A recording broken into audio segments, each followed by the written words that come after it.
नमस्कार, मैं डॉक्टर कपिल कुमार कुशवाहा आप सभी का हमारे YouTube channel Hindi for us में स्वागत करता हूँ।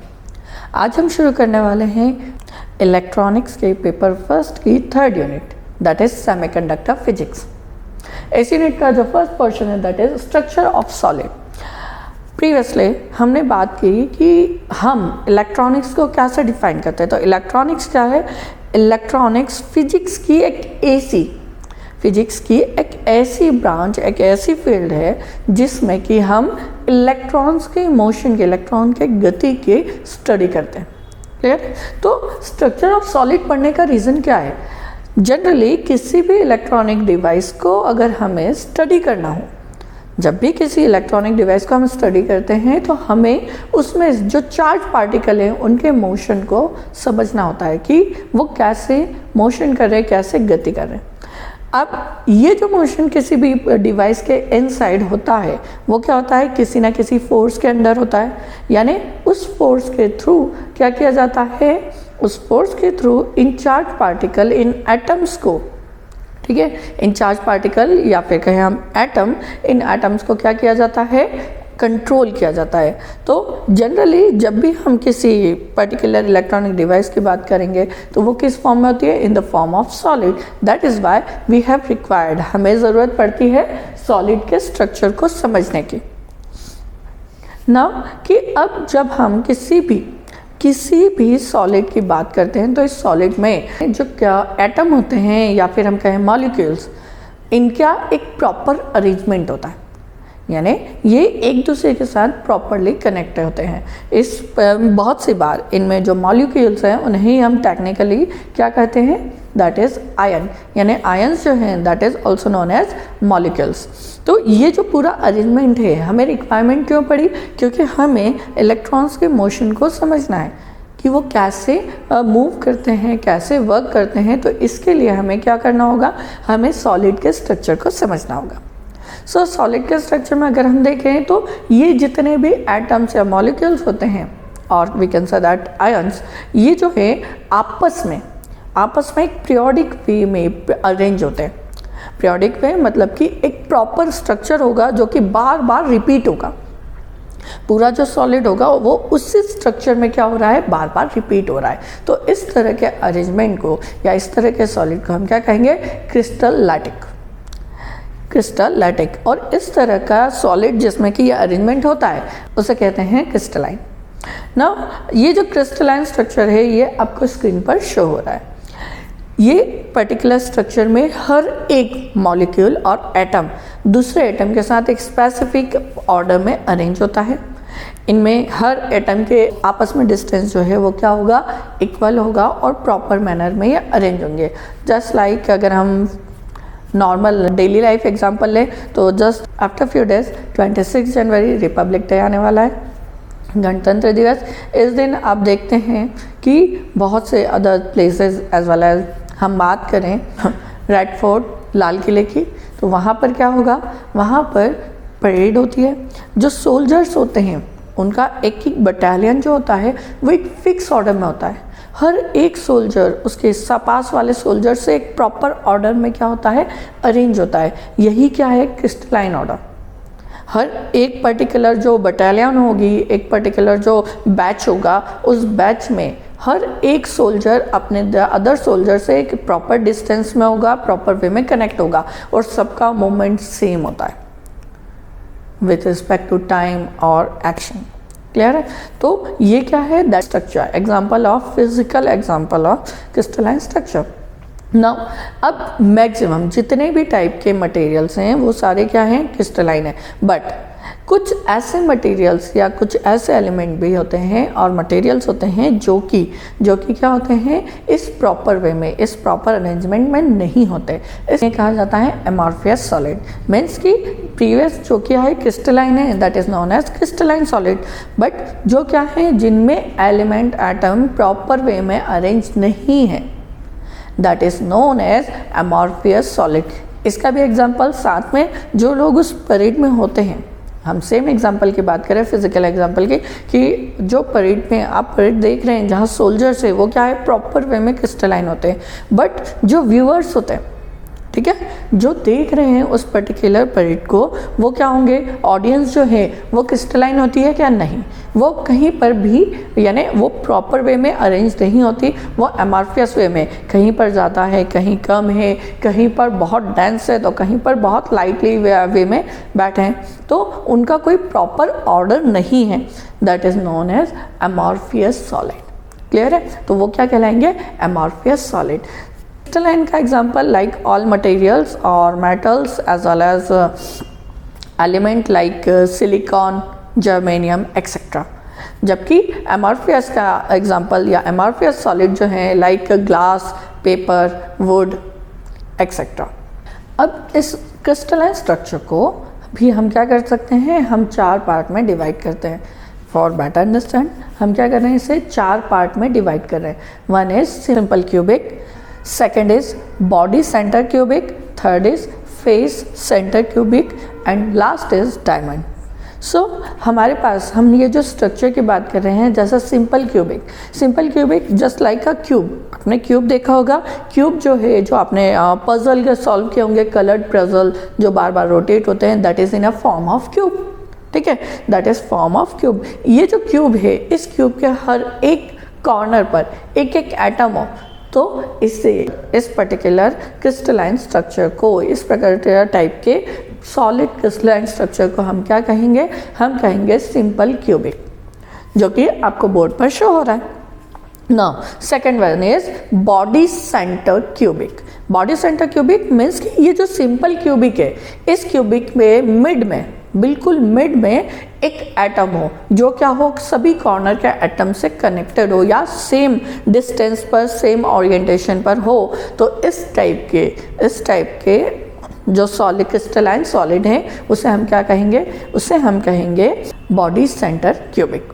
Now third one is face centre cubic. Face centre cubic that means कि अब आपके पूरे क्यूब में हर एक फेस पर, मीन्स कि आपके फ्रंट जो फेस है उस फेस पर क्या हो, एक मिड में, फेस के मिड में एक एटम हो, देन सेकंड फेस जो हो उसके मिड में एक एटम हो, थर्ड फेस जो हो उसके मिड में एक एटम हो, फोर्थ फेस हो उसके मिड में एक एटम हो, ऐसे ही अपर और बॉटम में जो सरफेस है उन पर भी क्या हो, एक एक एटम हो। तो इस टाइप के जो पर्टिकुलर स्ट्रक्चर होगा उसे हम क्या कहेंगे, face centred cubic. That means कि हर एक फेस पर, इस क्यूब के हर एक फेस पर एक एक एटम है, जैसा आपको बोर्ड पर शो हो रहा है कि हर फेस पर क्या है, एक एक एटम प्लेस्ड है, ठीक है। और अगर आप क्या कर रहे हैं, हर एटम को, और ये जो फेस सेंटर्ड एटम है, ये इसके फेस के चारों कॉर्नर पर जो एटम है उनसे प्रॉपर डिस्टेंस, प्रॉपर ओरिएंटेशन पर है। सेम एज अपर वाला जो है वो उसके अपर 4 एटम के साथ क्या होगा, प्रॉपर ओरिएंटेशन डिस्टेंस पर होगा। सेम एज डाउन वाला as well as other face वाला। तो इस टाइप के जो क्रिस्टलाइन स्ट्रक्चर होगा उसे हम क्या कहेंगे, फेस सेंटर्ड क्रिस्टलाइन सॉलिड। ना लास्ट इज डायमंड। यहाँ पर एक से ज़्यादा जो सरफेस है, हर एक सरफेस पर एक से ज़्यादा क्या हो, इन बिटवीन एटम हो, पर ये सारे एटम का जो आपस में डिस्टेंस है वो क्या हो, इक्वल हो, ओरिएंटेशन इक्वल हो। तो इस तरह से हमारा जो क्रिस्टलाइन स्ट्रक्चर है वहाँ पर क्या फॉर्म हो जाएगा, वहाँ फॉर्म हो जाएगा एक डायमंड, ठीक है। तो that particular crystalline structure is known as diamond structure. Clear है। नाउ अब हम बात करते हैं स्ट्रक्चर ऑफ एटम। एक एटम का स्ट्रक्चर कैसा होता है। Now next is structure of atom, यानी एक एटम जो है वो क्या है, किसी भी सॉलिड का एक फंडामेंटल यूनिट है। फंडामेंटल यूनिट दैट मीन्स आधारभूत संरचना, ठीक है। उसका सबसे बेसिक पार्टिकल जो है दैट इज एटम। एक एटम जो है या एटम का ये जो पूरा स्ट्रक्चर है ये किसने प्रोवाइड किया था, that is provided by Niels Bohr, ठीक है। इन्होंने इसका पूरा स्ट्रक्चर स्टडी की और वो आपको प्रोवाइड किया। इन्होंने क्या बताया कि कोई एक स्ट्रक्चर या कोई एक एटम जो है वो एटम नॉर्मली 3 पार्टिकल से मिलकर बना होता है।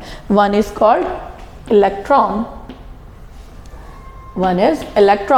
Second one is proton and third one is neutron.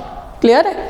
One is electron, second is proton and third is neutron. Electron जो होता है वो क्या होता है, दैट इज नेगेटिव चार्ज, ये क्या होता है, नेगेटिवली चार्ज होता है, जिसकी वैल्यू क्या होती है 1.6 इंटू 10⁻⁻19 कूलम।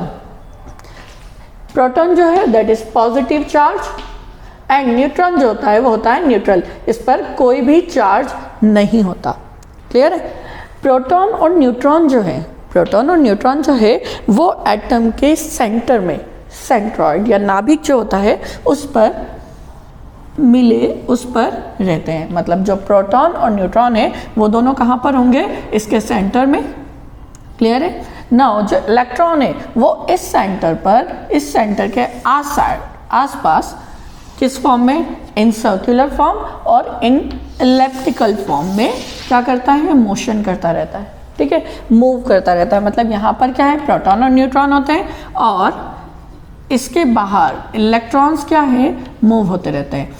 इस सिचुएशन में या इस कंडीशन में क्या होता है, जनरली जो एक नॉर्मल एटम होता है उसमें नंबर ऑफ इलेक्ट्रॉन जो है वो प्रोटॉन के इक्वल होते हैं। Means positive charge equals to negative charge, इसलिए एक एटम जो है वो क्या होता है, न्यूट्रल होता है, उस पर कोई भी चार्ज नहीं होता। जनरली जो इलेक्ट्रॉन का मास होता है वो इक्वल टू 9.1 इंटू 10⁻⁻31 kg होता है।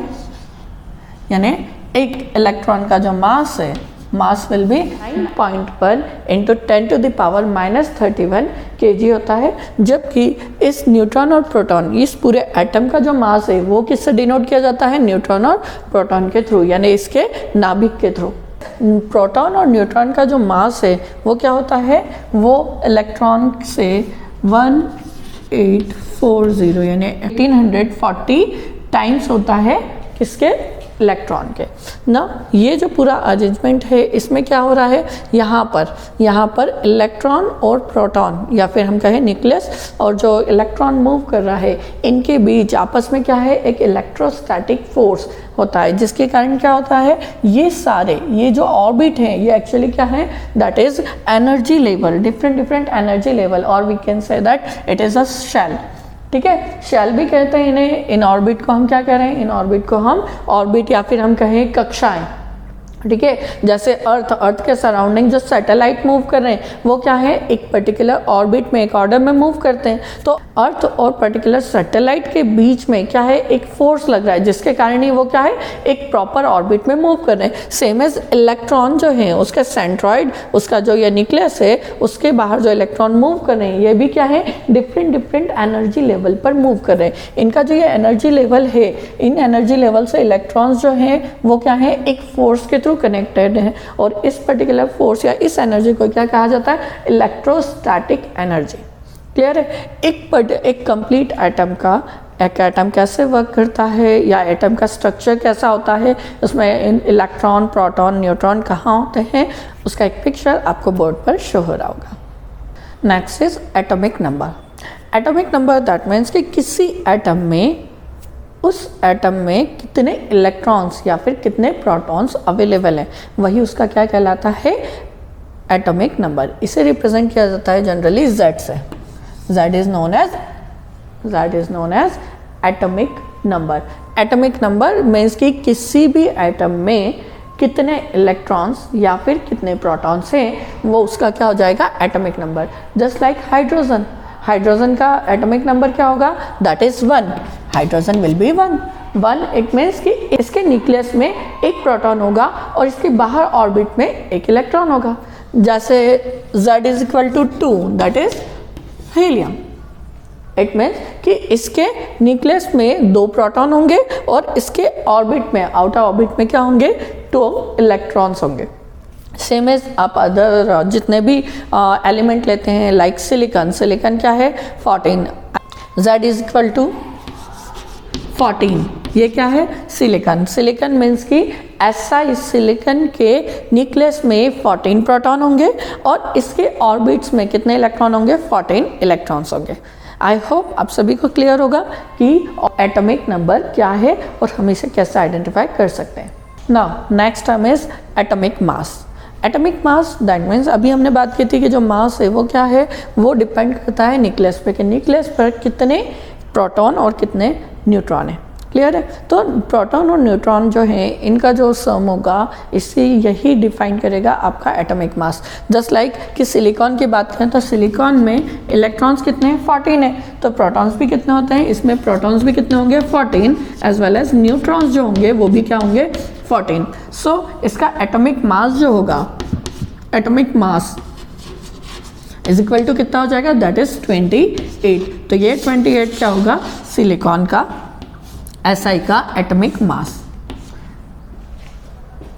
नाउ वी नो दैट कि इलेक्ट्रॉन्स जो है वो किसी भी एटम में क्या है, न्यूक्लियस के सराउंडिंग सर्कल और इलिप्टिकल फॉर्म में मूव करते हैं। ये जो पर्टिकुलर कोई भी इलेक्ट्रॉन किसी भी एटम में जिस फॉर्म में वो रोटेट कर रहा है उस रोटेशन पाथ को हम क्या कहते हैं, उसका ऑर्बिट। इसे ही हम कहते हैं इसकी कक्षा, और हम इसे कह सकते हैं इसकी एनर्जी लेवल। क्लियर है, ये एनर्जी लेवल। तो कोई भी इलेक्ट्रॉन किसी भी ऑर्बिट में जो मूव कर रहा है उसमें मैक्सिमम कितने इलेक्ट्रॉन मूव कर सकते हैं, ठीक है, उस ऑर्बिट में कितने इलेक्ट्रॉन्स हो सकते हैं, ये चीज़ या ये इलेक्ट्रॉन किससे डिसाइड होते हैं, एक रिलेशन से। That relation is 2 × n²। इस रिलेशन से आप किसी भी ऑर्बिट में, किसी भी शेल में नंबर ऑफ इलेक्ट्रॉन्स फाइंड कर सकते हैं। अब हमें पता है कि कोई भी न्यूक्लियस है, उसके बाद उस न्यूक्लियस में ये हमारा क्या हो गया, न्यूक्लियस या फिर कहे नाभिक। इस नाभिक के सराउंडिंग नंबर ऑफ क्या होते हैं, नंबर ऑफ ऑर्बिट्स हो सकते हैं। इन ऑर्बिट्स में क्या होते हैं, इलेक्ट्रॉन्स मूव करते हैं। अब ये जो ऑर्बिट है, इन ऑर्बिट्स को आइडेंटिफाई करने के लिए कुछ नेमिंग प्रोवाइड की गई। जस्ट लाइक कि जो सेंटर होता है, जो हमारा न्यूक्लियस है, ये हमारा न्यूक्लियस है। इस न्यूक्लियस के पास सबसे पास में जो ऑर्बिट होगा उसे हम कहते हैं K। उसके बाद फिर ये L, then M, now other one is N etcetera. इस तरह से हमारे क्या होंगे, सारे ऑर्बिट होंगे, M देन N। नाउ ये जो K, L, M, N है, यहाँ पर बहुत सी बार हम इसे 1, 2, 3 और 4 से भी रिप्रेजेंट कर सकते हैं। अब अगर हमें पता करना है कि इस के ऑर्बिट पर कितने इलेक्ट्रॉन्स हो सकते हैं, तो फॉर K ये क्या हमारा फर्स्ट ऑर्बिट है, तो N की वैल्यू यहाँ पर क्या हो जाएगी 1। तो फॉर K N की वैल्यू क्या है 1, तो कितना हो जाएगा 2 × 1 का square is equal to 2। Means कि इस के ऑर्बिट पर मैक्सिमम कितने इलेक्ट्रॉन्स हो सकते हैं, it will be only 2 electrons. Now second one is L के लिए 2 × 2 to the power 2। N की वैल्यू क्या हो जाएगी, दैट इज 2। तो it is 2 to the power 2 4 × 2 8। यानी टोटल कितने इलेक्ट्रॉन्स हो सकते हैं, इस L पर टोटल 8 इलेक्ट्रॉन्स हो सकते हैं। M for M is equal to that is 3। M की वैल्यू कितनी है 3, तो 2 × 3 का square that is 9 × 2 18। It means कि इस M पर कितने इलेक्ट्रॉन्स हो सकते हैं, that is 18। Now N will be 4, तो इट इज 2 × 4 का square that is 16 × 2 32 means N पर कितने इलेक्ट्रॉन्स हो सकते हैं, इट विल बी 32 इलेक्ट्रॉन्स। पर हमें पता है इन इलेक्ट्रॉन का जो डिस्ट्रीब्यूशन है, ये हम कह रहे हैं कि यहाँ पर 32 हो सकते हैं, पर हमें पता है कि जो ऑर्बिट है उनके भी क्या होते हैं, सब ऑर्बिट। इन सब ऑर्बिट पर भी एनर्जी लेवल के अकॉर्डिंग इलेक्ट्रॉन क्या होते हैं, प्लेस होते हैं। सो आज की क्लास में इतना ही। Thank you.